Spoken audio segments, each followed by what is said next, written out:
Joining me now is the New York City Council Minority Leader. That is Joe Borelli. Right, Joe, Mayor Adams says the migrant crisis has ruined New York. I personally think it's the open border policy which has ruined New York. What say you? Well, I think we're seeing the unraveling of two experiments in social justice that progressives around the country have given us, both sanctuary city laws, which we have here, and the idea of an open border. When you think about sanctuary city laws, I mean, you have to go back to the Trump administration when there was little illegal immigration at the border, or the numbers were controlled, much less. Sanctuary city policy was a way for these woke progressives to do a cute little thing where they can strike back against Trump and say how progressive they are and how wonderful they are. Now, the multiplying factor has played a role, and now there's too many people, there's not enough resources, and the actual implications on cities of like New York are astronomical. This mayor is looking for the off-ramp, and I don't think he's going to find it. But the end result surely is these people are here, they're staying, they're not going to go back, we're not going to deport them, we're not going to send them home, they're going to work. That's the reality, isn't it? Under a Democratic government, there is no chance of them being deported. The only off-ramp is to find these folks jobs and get them out of our system. At the very least, that takes them off the city's, profit and loss margin. Yeah. So that would mean the open border policy won.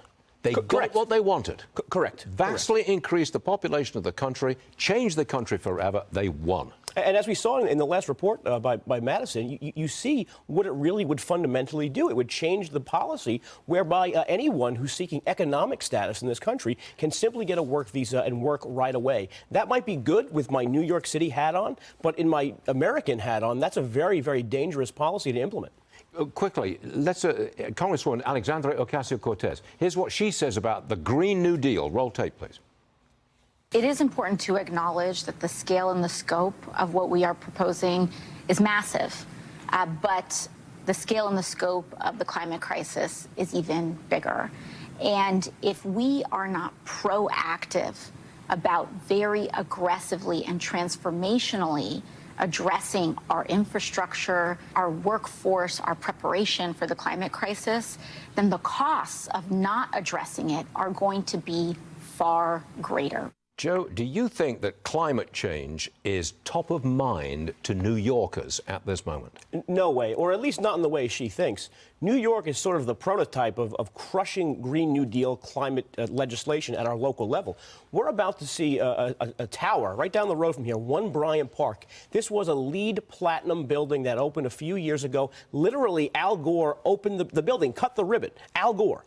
This building is not even going to be able to comply with New York City's Green New Deal environmental laws, and it's going to face $2.5 million a year in fines. What does that mean now for people who live in her district in Queens who own a co-op or a condo? How are their old 50-year-old buildings going to adjust to those $1 million fines? So it's on people's minds, but not in the way progressives like her think it is. Nicely done. Joe Borelli, thanks for joining us, sir. See you soon.